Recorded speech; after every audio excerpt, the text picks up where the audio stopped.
56. Estamos entonces hoy en la lección número 57. Hoy es enero 25 de 2026. Bien.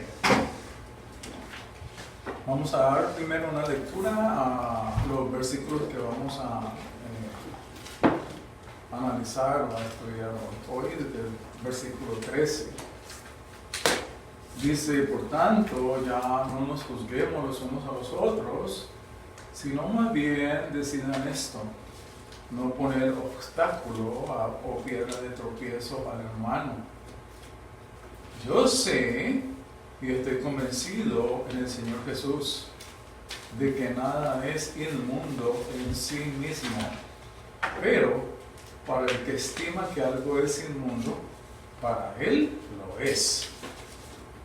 Porque si por causa de la comida tu hermano se entristece, ya no andas conforme al amor.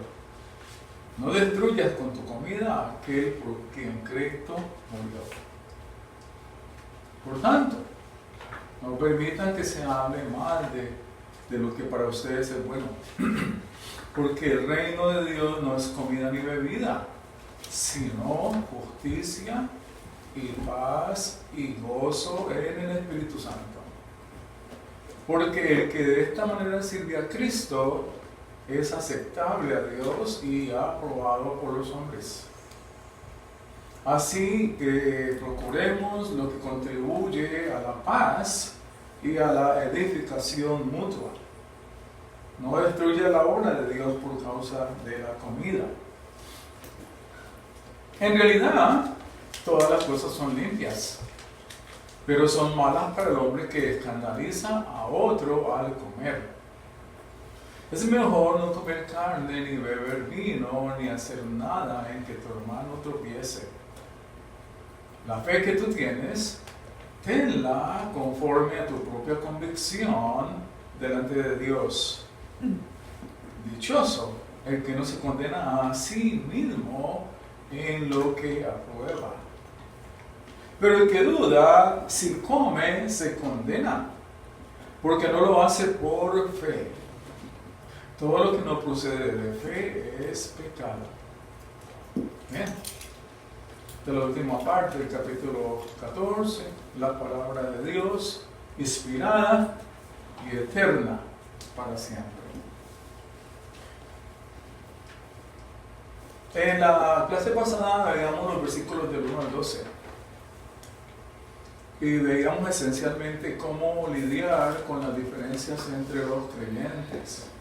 Y estamos hablando nosotros, como veíamos la clase pasada, de lo que son los asuntos de conciencia, los asuntos de conciencia entre los hermanos en la fe.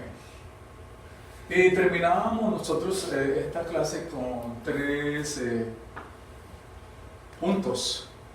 El primero es la tolerancia mutua en el cuerpo de Cristo. Versos del 1 al 4. Dios es nuestro amo, Dios es nuestro Señor.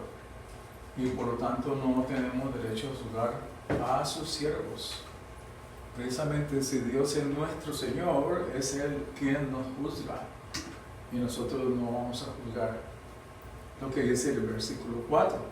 Dios es el juez. Entonces lo que pasa aquí es que Pablo nos pide que nos controlemos en los asuntos indiferentes. Es decir, no tengamos un espíritu de juzgar a toda hora, que es muy común. Es demasiado común juzgar y juzgar y juzgar. ¿Sí? Entonces, esa actitud se vuelve tan común que ya hace parte de la personalidad de la gente, de las personas.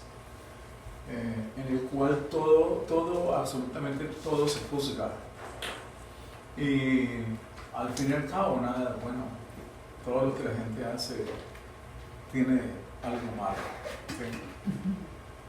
Segundo, la tolerancia mutua. Debemos de ser tolerantes con nuestros hermanos, porque lo que hacemos lo hacemos para el Señor. Lo hacemos para el Señor. son los versos de 5 al 9. Sabemos claramente que cuando nosotros aceptamos, cuando nosotros nos volvemos cristianos, entonces pertenecemos a Dios. Ya no soy yo, sino Cristo en mí, ¿verdad? Pertenecemos a Dios. Entonces, todo lo que yo hago, lo hago para la persona a quien pertenezco. Lo hago para ella, no para los demás, ¿sí? Pertenecemos a Dios, háganlo para el Señor y no con la mirada puesta en los demás. Algo que también es muy, pero muy común, en la cual muchas personas hacen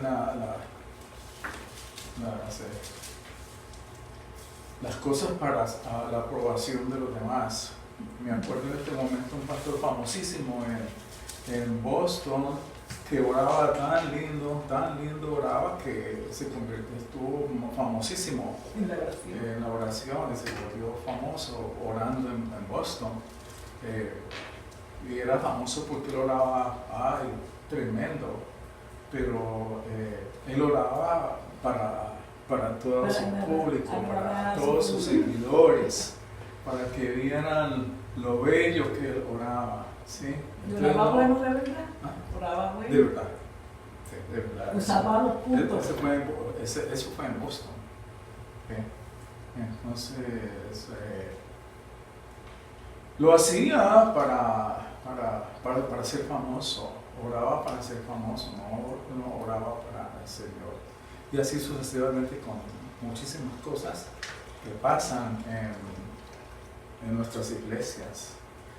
Hay muchas personas que ayunan y lanzan a los cuatro vientos cuántas veces han ayunado, entonces, cuántas veces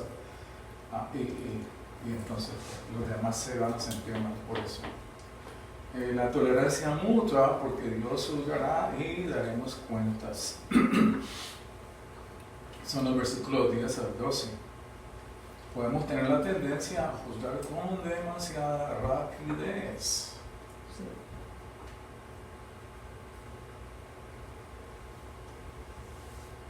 Por lo que debemos recordar que también seremos juzgados.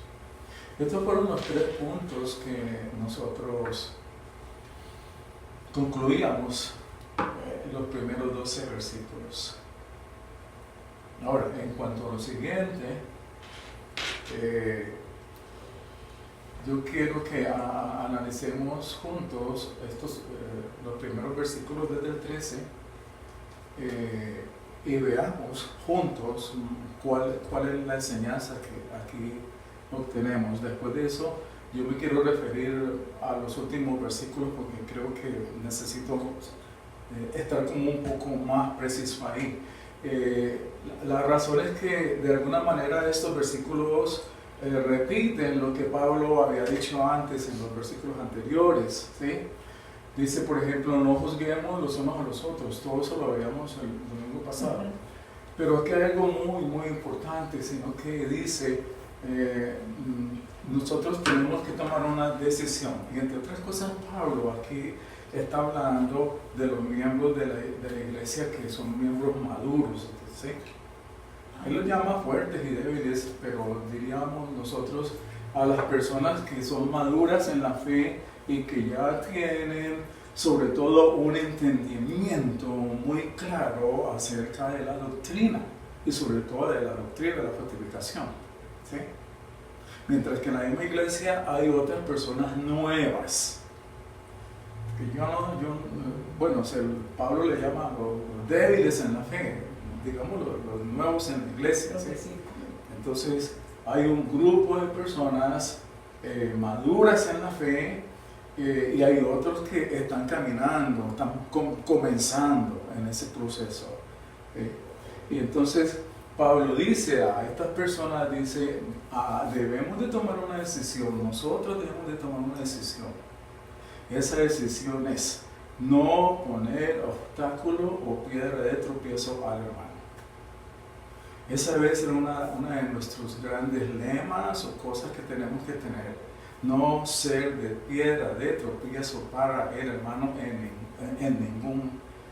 de ninguna manera, en ningún aspecto. ¿Sí? ¿Sí? No solamente esto para el hermano, sino porque a nosotros el mundo alrededor nos está observando. Mucha gente se olvida de esto. Nos está observando. Los vecinos nos están observando. El vecino ellos saben que nosotros somos cristianos y por lo tanto observan nuestra conducta, nuestro comportamiento. Y ustedes han oído tantas veces lo mismo, ¿no? Yo no soy cristiano porque mira a los cristianos tal cosa. Yo no soy cristiano porque mire tal otra. Mire tal otra, ¿sí? Entonces es exactamente eso.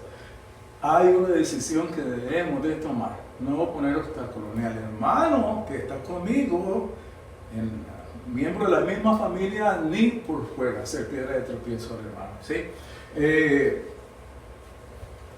Miren ustedes cómo en el versículo 14 Pablo dice, yo estoy convencido del Señor Jesús de que nada es inmundo de sí mismo. Pero para el que estima que algo es inmundo, para él lo es. ¿Qué quiere decir esto? Muchas veces nosotros estamos convencidos de lo que nosotros creemos. ¿Sí? Pero hay un hermano nuevo en la fe que comienza a hablar con nosotros y entonces dice cosas que posiblemente son errores. ¿Sí? ¿Qué debemos de hacer nosotros? Decirle al hermano, tú estás errado. Tú estás completamente equivocado con eso que dices. Pero eso no le toca. Corregir al hermano no le toca. Sí, hay que corregir al hermano, pero hay que saberlo corregir. Y en el momento oportuno. ¿Sí? Pero me cabe una duda. Bueno, una duda no, un tema que es necesario aclarar. Una cosa es un asunto de comida y bebida, de costumbre. Otra cosa es un error doctrinal serio. O sea, son dos cosas diferentes.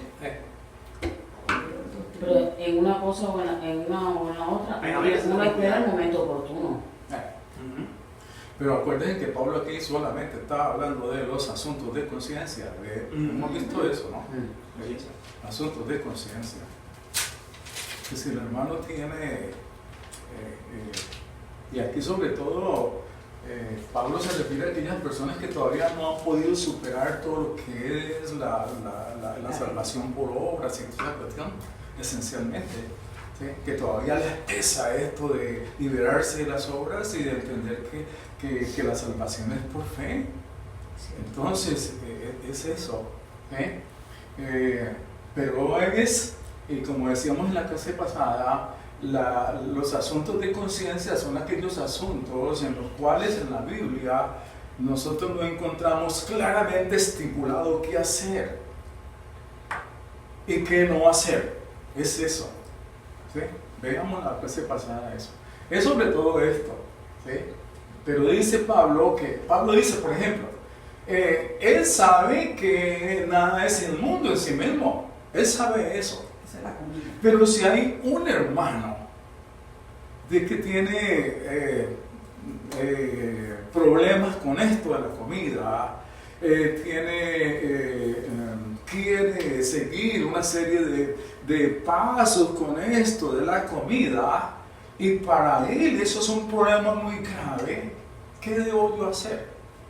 Yo no lo debo de censurar y decirle, mira, yo tengo la verdad y la verdad es esta y tú tienes que dejar eso que estás haciendo, porque eso no es así. No. Pablo dice, aunque yo tengo la verdad, yo tengo que tratar con mi hermano de tal manera que él no se vaya a perder. No se vaya a perder. Que él no vaya a sentirse rechazado, porque, ¿sí? Si yo me siento que yo lo sé todo y los demás hermanos míos son unos ignorantes, ¿sí? Eso no puede ser así. Porque entonces, ¿qué amo? Como dice Pablo más adelante, entonces yo no estoy andando conforme al amor. Yo no tengo amor por el hermano, de tal manera que Pablo sabe que nada es inmundo. Sin embargo, el hermano que tiene problemas con eso, entonces, ¿qué hay que hacer? Ser tolerante con él y llevarlo poco a poco a que madure en la fe y a que entienda él mismo en su propia conciencia de que lo correcto es esto. ¿Sí? Es por eso. De tal manera que eso es lo más importante que yo hago aquí. Nosotros debemos de decidirnos no poner obstáculos o piedras de tropiezo al hermano. ¿Sí? Porque miren, esta semana caí en cuenta de una cosa, ¿no? Que en realidad nosotros muchas veces cuando pensamos acerca del crecimiento de la iglesia, pensamos, no, la iglesia tiene que crecer evangelizando, ¿no? Ese es el punto esencial, hay que evangelizar y evangelizar para que la iglesia crezca. Pero esta semana yo creo que este estudio me ha hecho caer en cuenta de una cosa. Hay dos cosas prioritarias para crecer la iglesia. No solamente la evangelización, sino mantener a los hermanos que el Espíritu Santo envía aquí. Ser tan amorosos, atender también a esos hermanos que el Espíritu Santo nos envía cada domingo. Porque nosotros podemos sumar gente de afuera, pero al mismo tiempo de que sumamos gente de afuera, restamos la gente que se va, que está aquí por un domingo, 2 domingos y luego se va. ¿Sí? Entonces, para que crezca la iglesia son dos cosas, ¿sí? Tanto evangelizar como tener amor con el hermano recién llegado y brindarle todo lo posible para que él permanezca. Y así entonces ese trabajo que el Espíritu Santo comenzó trayendo al hermano acá, ¿sí? No, hay que seguirlo y no destruir ese trabajo por el cual Cristo murió, entre otras cosas, como Pablo lo dice. Entonces eso, si por causa de la comida tu hermano se entristece, ya no andas conforme al amor. Bien, ahora, el domingo pasado nosotros veíamos por qué razón Pablo hace tanto énfasis y prácticamente destina casi 33 versículos a esto de los asuntos de conciencia. ¿Por qué? Y resulta, hermanos, que esto de la conciencia es tan importante en la iglesia. Los asuntos de conciencia son tan importantes, porque si nosotros no andamos conforme a la conciencia y nuestra conciencia, es decir, en nuestro crecimiento como cristianos, la conciencia obra un papel muy importante.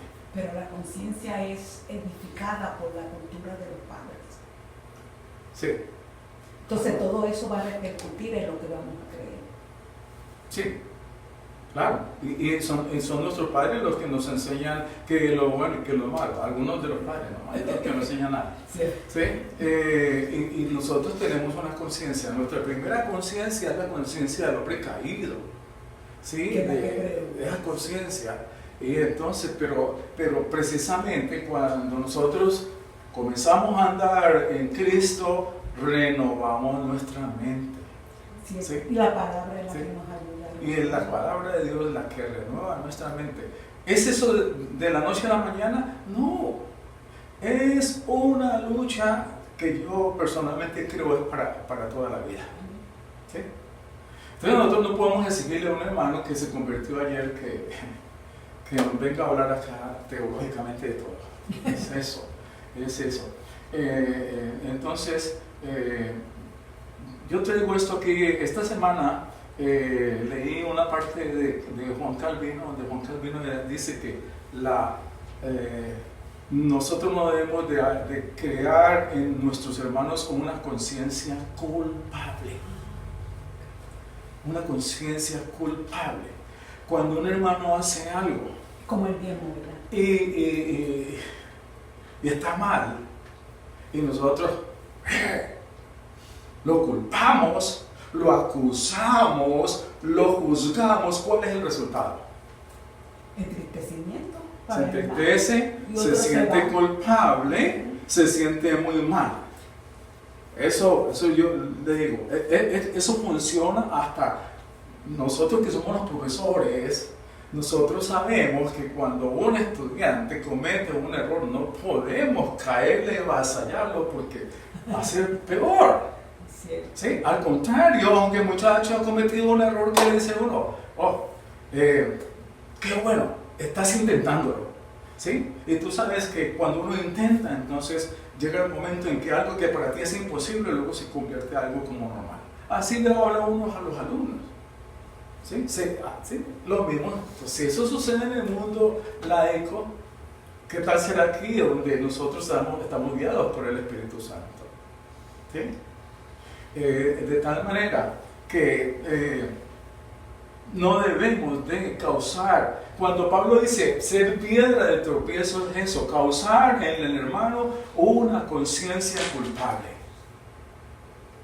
¿Y saben qué dice Juan Calvino acerca de la conciencia?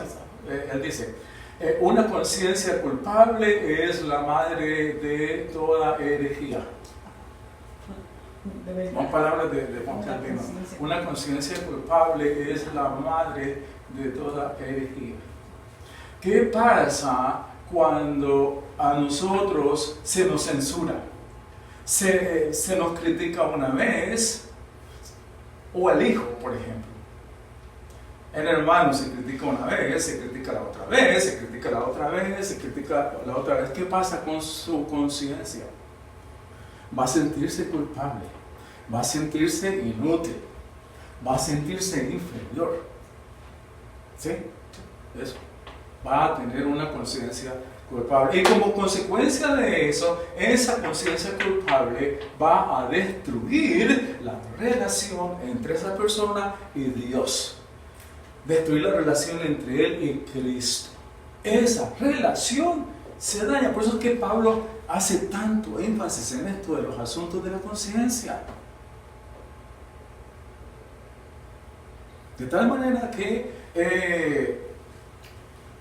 llega un momento en que esta conciencia se vuelve tan sorda, esta conciencia ya se vuelve insensible ante las cosas de Dios. Y una persona con una conciencia culpable, ¿qué es lo que hace?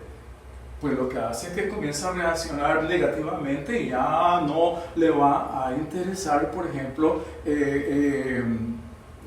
complacer a Dios, ¿sí? Estar con Dios, relacionarse con Dios, ya no.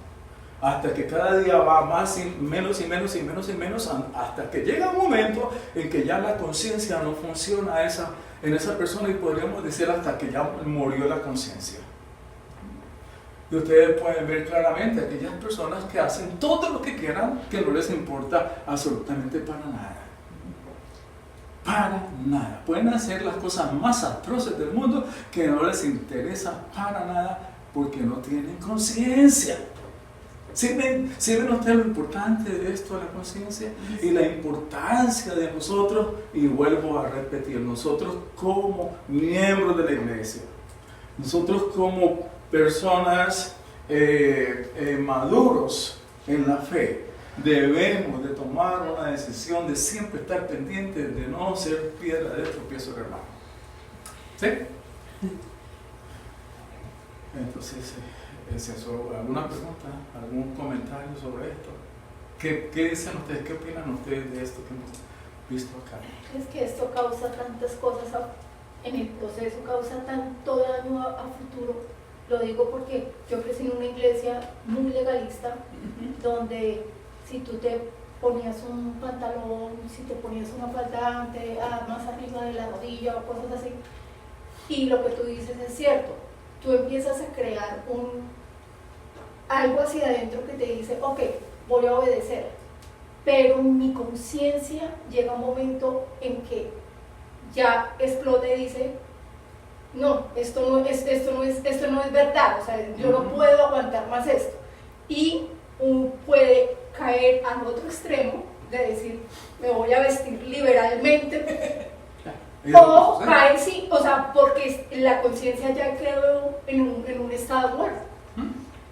Y es peligrosísimo. Uno, o sea, en ese tiempo uno no se da cuenta.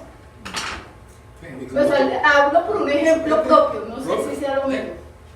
y entonces hacías cosas que la iglesia te obligaba a hacer y que tú no querías hacer. Ujú. Estaban en contra de tu conciencia. Como el diezmo. Ahí hay gente que no le gusta dar. No, ¿no le gusta? A mí me exigían que diera el diezmo, pero yo era madre soltera criando 3 niños, así que lo que daba era 1%. Y yo me sentía bien, pasara lo que Claro, era lo que dijera. hay una parábola de Jesús de que habla así, de la vida que quedamos un centavo. Sí, entonces es eso. Hablando un poco de esto, yo conocí a un hermano en Miami, en la iglesia presbiteriana de Miami, un hermano de muchos años en la fe cristiana, pero muy poquito, 1 año o 2 años en la fe reformada. ¿Sí? Él cuenta que una de las cosas que más le dio durísimo en su vida fue una vez que lo hicieron pasar adelante en la iglesia y el pastor comenzó a ponerle las manos para que él se cayera, y él no se cayó. Y él no se cayó, y el pastor, hágale, y él no se caía. Sí, entonces, cuando todo el mundo comenzó, los demás a ponerle la mano encima del hermano porque se cayera y no se cayera, para que así, bueno, es eso. Después, como él no se cayó, los hermanos comenzaron a decirle: tú tienes un pecado, tú eres pecador, tú eres pecador, entonces no te cae, el Espíritu Santo no te llega a ti porque tú eres un pecador. Y todo el mundo comenzó así, y me dice él que fue tanto la cosa que él se fue y se escondió debajo de una mesa. Dios mío, ¿qué es esto? No, en este caso yo lo digo por una experiencia que yo tuve una vez cuando yo empecé en la vida cristiana. Yo tenía en Santa Clara unas amistades y ellos creían eso, o sea, y una vez me invitaron a mí, y ese temor, porque nosotros en la iglesia nosotros, o sea, eso no, y el temor a eso, yo decía, ¿y si no me pasa? Y si, o sea, porque ellos estaban hablando y yo decía, ¿y si no eso? Bueno, ese temor me llevó a que, o sea, y hoy le doy gracias a Dios a que no, o sea, no fui, pero es ese temor que te crea a tú no ser libre, a tú cohibirte de llegar a ese lugar, porque, y si no me pasa, o sea, y yo dije, pues, lo mejor que hago es no ir, y eso llegó al punto en que me apartó de ese hermano, que hoy por hoy pudiéramos tener, o sea, una relación de hermandad. Y lo que te hace, o sea, te pone límites, te pone que no, o sea, que no tiene nada que ver. Y hoy por hoy, o sea, un día conversamos y él todavía, o sea, no, como ellos siguen en eso mismo, o sea, o sea, yo lo respeto, pero creo que podríamos haber llegado a una hermandad mayor, y ese temor, te cohíbe. No, no, conciencia. Sí. Entonces, cosas como esas, los ejemplos que hemos dado, que lleva todo esto, como dice aquí, a destruir a aquel por quien Cristo murió, a destruirlo, porque Cristo murió. De tal manera, hermanos, que esto es lo primero que yo quería señalarles en todo esto, ¿no? No debemos de destruir la conciencia del hermano. Bien. Ahora voy a saltarme un poco esto porque lo que sigue más o menos es el mismo asunto, con algunas cosas importantes, pero yo quiero que toquemos algo acá. ¿Por qué razón? Por la iglesia nuestra, ¿sí? Por esta iglesia que estamos nosotros acá, ¿sí? Por eso. Y yo quiero que nos refiramos sobre todo al versículo 19. Dice: así que procuremos lo que contribuye a la paz y a la edificación mutua. No destruya la obra de Dios por causa de la comida. No destruyamos la obra de Dios. No destruyamos la obra. No solamente no destruimos la conciencia del hermano, sino que también no vamos a destruir la obra de Dios, ¿sí? Entonces, ¿Cuál es nuestro papel como miembros de la iglesia? ¿Estamos construyendo o estamos derribando? Preguntémonos, ¿sí? ¿Estamos construyendo o derribando? Miren ustedes como en el versículo 19 al 21 dice, así que procuremos lo que contribuye a la paz y a la edificación mutua. No destruya la obra de Dios por causa de la comida. En realidad todas las cosas son limpias, pero son malas para el hombre que escandaliza a otro a comer. Es mejor no comer carne, ni beber vino, ni hacer nada en que tu hermano tropiece, ¿sí? Debemos de construir la iglesia, como le hemos titulado esta clase, construyendo con sacrificio. Construyendo con sacrificio. Nosotros tenemos un llamado a construir una iglesia, ¿sí? Cuyo líder es el pastor Luis, ¿sí? Pero no solamente él es el llamado, ¿sí? Todos nosotros, dirigidos por él, ¿sí? De tal manera que no podemos destruir la obra de Dios por causa de la comida. Y entonces decimos nosotros que nuestra libertad como cristianos maduros, nuestra edificación de la iglesia es una edificación con sacrificio. ¿Por qué razón? Porque yo tengo que sacrificarme por el hermano. Y acá está clarito, clarito. Yo no, aunque a mí me guste comer carne, aunque a mí me guste beber vino, yo no voy a hacer eso si yo veo que mi hermano va a tener problemas con eso. ¿Clarito? No lo hago. ¿Porque Dios me lo prohíbe? No. No. Porque yo, en mi conciencia, en mi relación con Dios, yo tengo una prioridad de hacer crecer al hermano y me sacrifico por él. Es un sacrificio que tenemos que hacer. Los hermanos maduros en la fe se sacrifican por la iglesia, por el resto de los demás hermanos. ¿Sí? Ese es un buen punto. Si nosotros nos estamos pareciendo más a Cristo, lo que debería crecer en nosotros es esa inclinación a sacrificarnos por nuestros hermanos, en vez de pensar más en uno mismo. Como Cristo lo hizo. Como Cristo lo hizo. Sacrificó por nosotros. Amén. Miren ustedes cómo que Pablo introduce el concepto edificar o construir. Los cristianos son como un edificio o parte de un edificio que necesita ser cuidadosamente construido, o un edificio que con nuestras acciones puede ser destruido, ambas cosas. Pablo usa mucho este ejemplo de edificar, la palabra edificar la usa mucho, creo que como unas 16 veces, si mal no estoy, 16, algo así. Y en el Nuevo Testamento, donde más se usa esta palabra es en los escritos de Pablo, edificar o construirse. Entonces, los cristianos, Pablo entiende los cristianos como nosotros unidos somos como un edificio o parte de un edificio que necesita ser cuidadosamente construido. Estamos en construcción, ¿sí? Construido, ¿sí? O un edificio que si no ponemos cuidado puede ser destruido, Pablo no es el primero que habla de esto en el Antiguo Testamento. Lo de edificar, lo de construir, es algo que ya Jesús había hablado antes, ¿sí? Y yo copié en Pablo, Tomás, de Jesús. También lo vemos en la construcción del tabernáculo y del templo de Salomón. La construcción del tabernáculo y del templo de Salomón. Exacto. Donde es la construcción para formar un cuerpo. Alrededor de eso.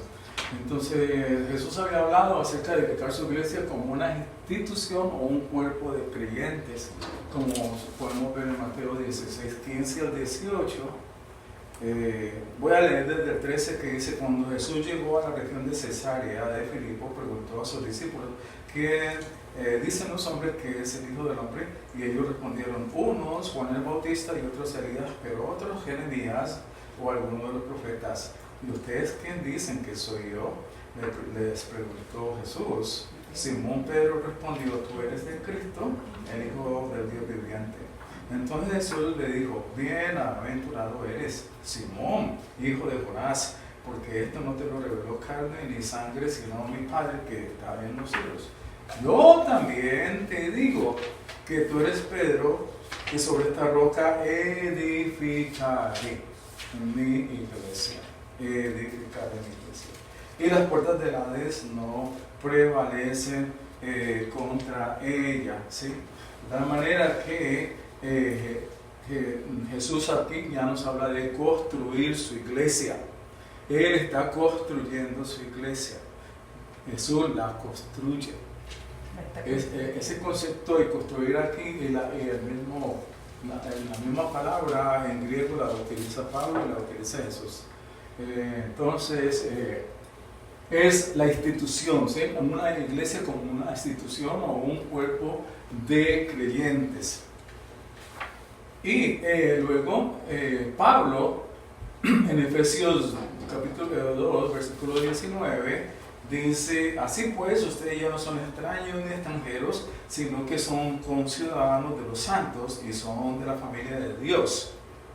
Están edificados sobre el fundamento de los apóstoles y profetas, siendo Cristo Jesús mismo la piedra angular, en quien todo el edificio bien ajustado va creciendo para ser un templo santo en el Señor.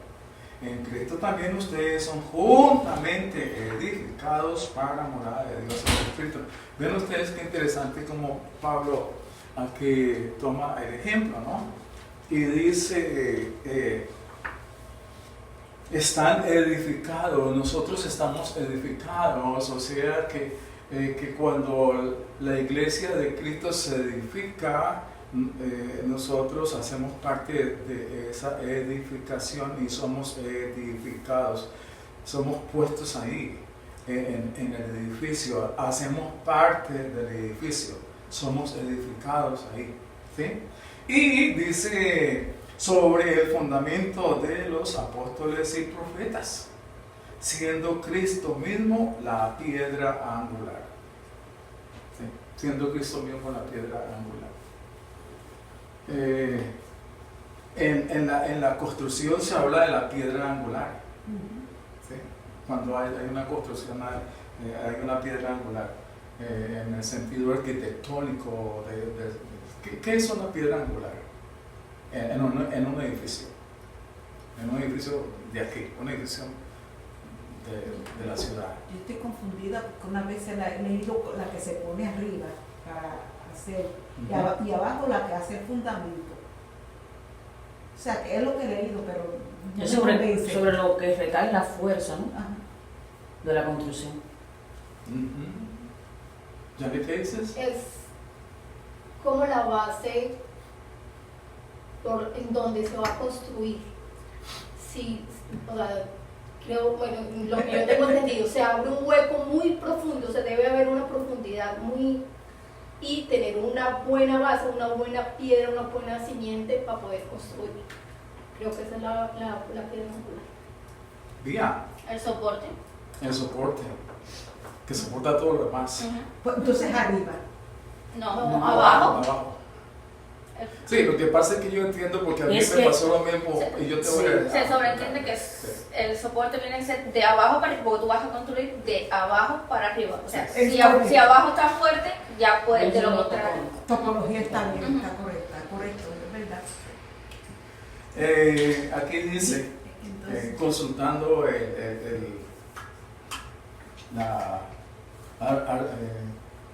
inteligencia artificial, Nuestra amiga. ¿cómo se llama? La inteligencia artificial. se llama inteligencia artificial. Ah, no tiene nombre. No, pero ya se sabe mi nombre. Dice, Fernando, ve aquí la respuesta. En la construcción tradicional, la piedra angular es la primera piedra que se coloca en la base de un edificio. La primera piedra que se coloca en la base de un edificio. Se ubica en una esquina principal de la estructura. Ah, ok. ¿sí? La primera piedra que se coloca en la base de un edificio se ubica en una esquina principal de la estructura. Sirve como punto de referencia para alinear y orientar el resto de la obra. Ah, sí, yo lo he visto. En una, puesta en una Sirve como punto de referencia para alinear y orientar el resto de la obra. En otras palabras, la piedra angular es la piedra que marca la dirección y el orden del resto de la construcción. Si esa piedra está mal colocada, todo el edificio queda desalineado. Mira, si la piedra angular está mal colocada, todo el edificio puede quedar desalineado. ¿Sí? Eso. De tal manera que en la iglesia, en el edificio, si la piedra angular queda desalineada o está mal colocada, entonces todo el edificio puede quedar desalineado. ¿Sí? Entonces quiere decir que la construcción de Salomón, esa piedra angular fue puesta en una esquina para hacer la alineación. Fue puesta en una esquina, ¿sí? Ok, eso me en una esquina principal de la Sí. estructura. Y de ahí se comienza la alineación. Bueno, en aquellos tiempos, por ejemplo, se alineaban con una, Cordón. ¿qué se llama? Con una cordón vara o algo así. o un junco. Sí, O un un cordón, junco. sí, hasta el día de hoy creo que Sí, se sí. usa así. Porque yo veo lo que pasa en Irán, que las construcciones lo hacen de piedra y hacen eso mismo. Ponen una piedra angular en una esquina y de ahí tiran la línea. Por eso entendí muy bien lo que dijiste. Y tiran la línea hasta la otra piedra. Sí, con la otra piedra Entonces, que está en la sí, misma sí, sí. posición.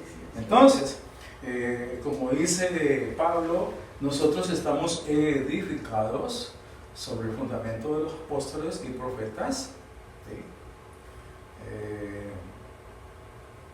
Así como se pone un ladrillo, entonces se pone un nuevo miembro de la iglesia. Sí, exactamente.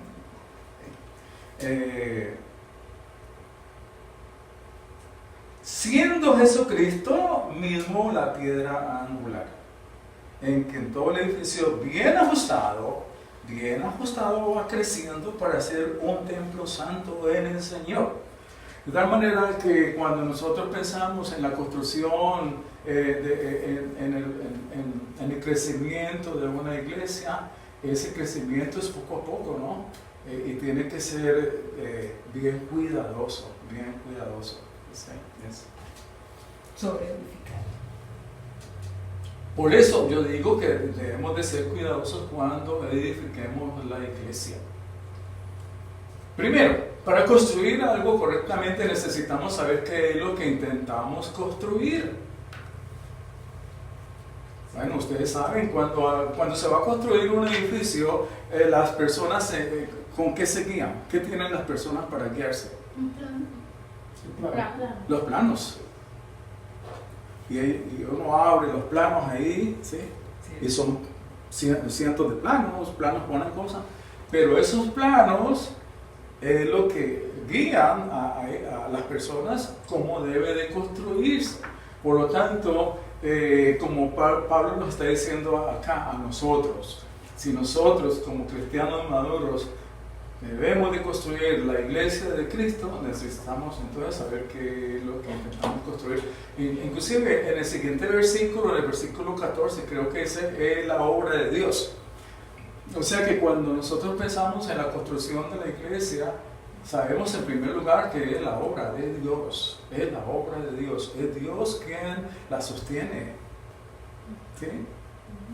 Es Dios quien la alimenta. Es Dios quien le echa el agua. Todo es Dios. Es la obra de Dios. ¿Sí? ¿Sí? Esto lo digo claramente precisamente por lo que Pablo decía antes. ¿Sí? No juzgar a los otros. Porque muchas veces hay problemas en una iglesia, entonces comienzan a echar la culpa. Ahí ¿Sí? que viene el chisme. Y es peor. ¿Sí? Es la obra de Dios. Es la obra de Dios. ¿Sí?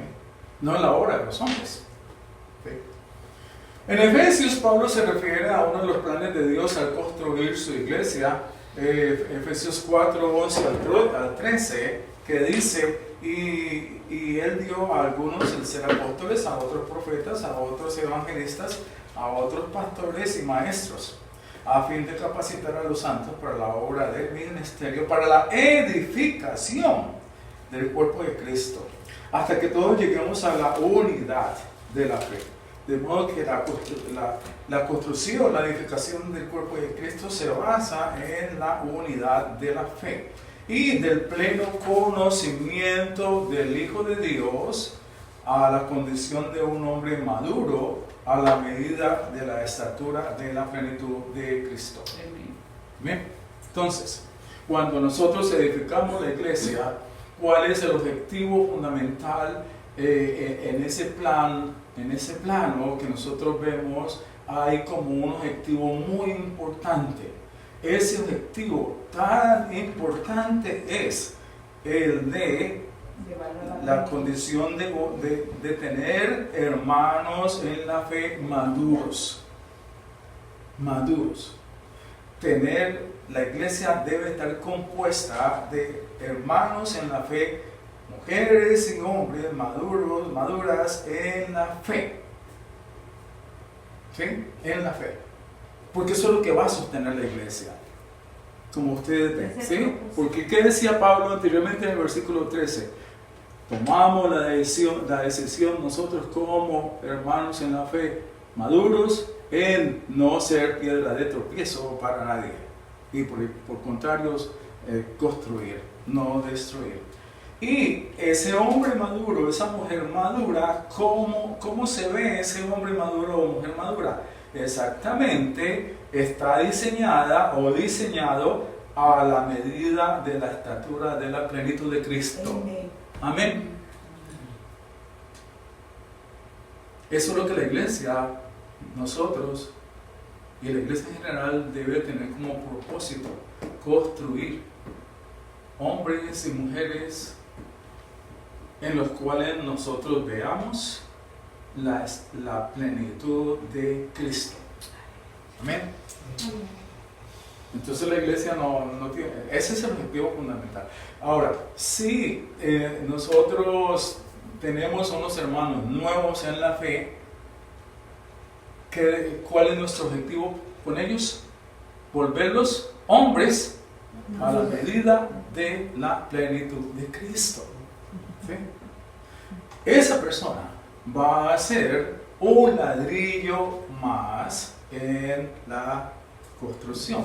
Por eso él va a ser edificado dentro de la edificación. ¿Sí? De modo que eso es de los planes. Segundo, necesitamos un cimiento sólido, como veíamos ahora. La piedra angular es Jesús. ¿Sí? Estábamos hablando de lo que es una piedra angular en un edificio. ¿Sí? Ese es Jesús. Y dice aquí que si la piedra angular no está bien puesta, entonces el edificio queda desalineado. Y si el edificio queda desalineado, entonces ¿qué pasa? Se va a caer. Se va a caer. Llega un viento y lo tumba, llega un terremoto y se cae, ¿sí? Porque no está en un cimiento sólido. En su carta a los Corintios, Pablo escribe que el fundamento es Jesucristo mismo. Primera de Corintios dice así: conforme a la gracia de Dios que me fue dada, yo como sabio arquitecto puse el fundamento y otro edifica sobre él. ¿Sí? Es decir, Pablo pone un fundamento, otra persona pone otro fundamento, otra persona otro, y todos vamos edificando. ¿Sí? Pero ¿qué debemos de tener en cuenta? Pero cada uno tenga cuidado cómo edifica encima. Pues nadie puede poner otro fundamento que el que ya está puesto, el cual es Jesucristo. El fundamento de nuestra iglesia es Jesucristo. Es Jesucristo, es hablar de Jesucristo, conocer a Jesucristo, tener experiencia con Jesucristo. ¿sí? Declarar a Jesucristo como nuestro Señor y Salvador y predicar a Jesucristo crucificado, como veía yo en el lema de una iglesia bautista. Me gustó. Entonces es eso, de tal manera que no es otra cosa. No es el evangelio de Cristo, no es el evangelio de la prosperidad, ¿verdad? Cómo llegar a ser adinerados o cosas así. ¿Ya? Y tienes que dar todo lo que tengas. ¿Cómo hacer rico? En el Sermón del Monte Jesús habla de los dos cimientos. Nosotros debemos de construir la iglesia en cuál de los cimientos. Mateo 7, 24 al 21. Dice, por tanto, cualquiera que oye estas palabras mías y las pone en práctica será semejante a un hombre sabio que edificó su casa sobre la roca. Y cayó la lluvia, vinieron los torrentes, soplaron los vientos y azotaron a aquella casa, pero no se cayó, porque había sido fundada sobre la roca, sobre Jesucristo. Todo el que oye estas palabras mías y no las pone en práctica será semejante a un hombre insensato que edificó su casa sobre la arena, y cayó la lluvia, vinieron los torrentes, soplaron los vientos y azotaron aquella casa, y cayó, y grande fue su destrucción. De modo que eso es cuando nosotros estamos acá, sabemos cuidadosamente cuál es el cimiento. El cimiento es en Jesucristo. Tercero, necesitamos buenos suministros o materiales. Una tercera necesidad para construir un edificio que valga la pena es disponer de suficiente materia prima y que ésta sea de buena calidad. Entonces oro, plata y piedras preciosas en hojarasca y mitad para construir. Sí. De tal manera, hablando de eso, ¿no? De tal manera que ese edificio que se construye con oro, con plata, ¿sí? Entonces es construido con una materia prima que es de buena calidad. ¿Cuál será esa materia prima de buena calidad, hermanos y hermanas? ¿Cuál será esa materia prima de buena calidad en la iglesia? ¿Cuál será esa materia prima de buena calidad en la iglesia, Janet? El amor. El amor, la fe. El amor, la fe, la justicia. Porque el reino de Dios no es acerca de comida, sino que el reino de Dios es acerca de justicia, paz, obediencia. Obediencia. Y en la medida en que, como dice Pablo, a la condición de un hombre maduro o una mujer maduro, a la medida de la estatura de la plenitud de Cristo. De tal manera que cada hermano que llega a la iglesia, nuestro objetivo es que se convierta en un hermano a la medida de la estatura de la plenitud de Cristo, y este hermano, como un ladrillo más, se convierte en un ladrillo de muy buena calidad. Amén. Amén.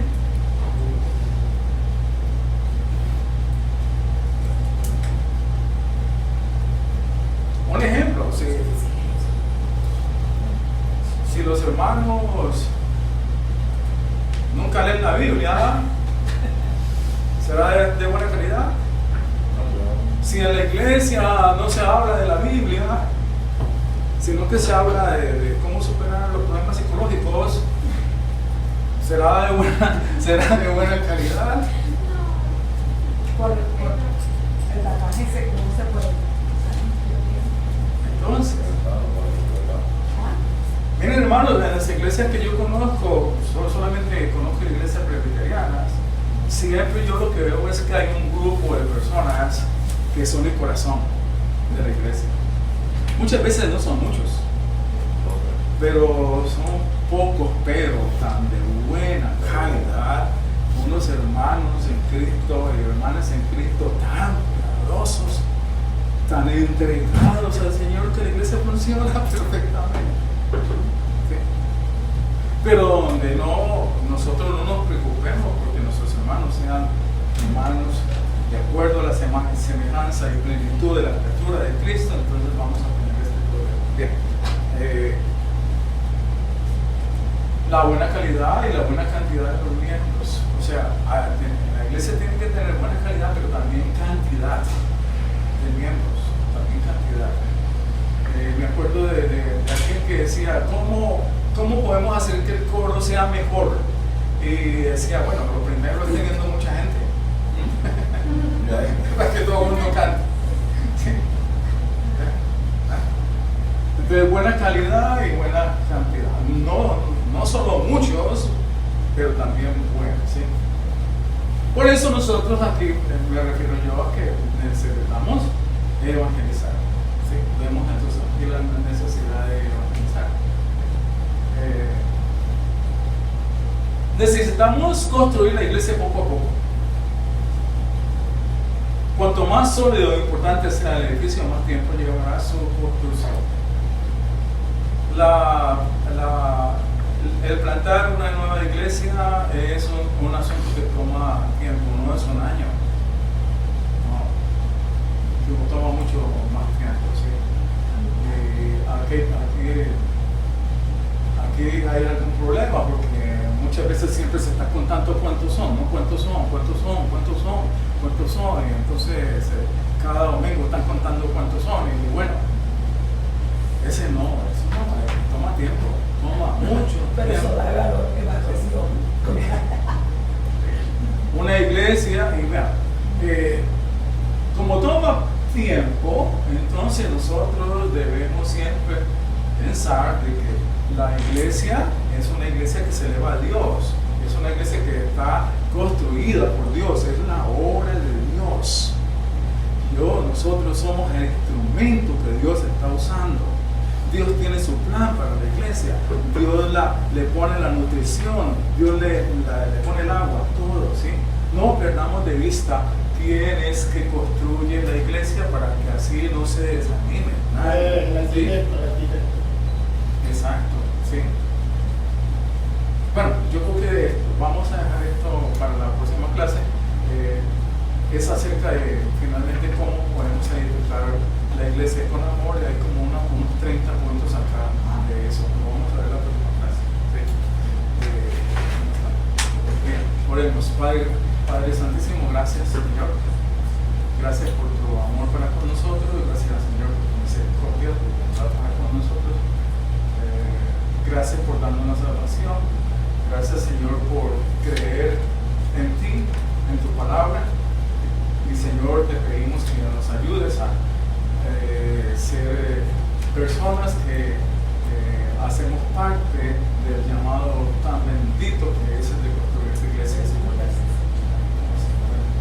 Permítenos, Señor, que seamos fieles a ti y que no seamos piedra de tropiezo para nadie, para ninguno de nuestros hermanos, y por el contrario seamos de causa de edificación para los hermanos y de que todos nosotros llegamos a ser a la estatura de nuestro Señor Jesucristo.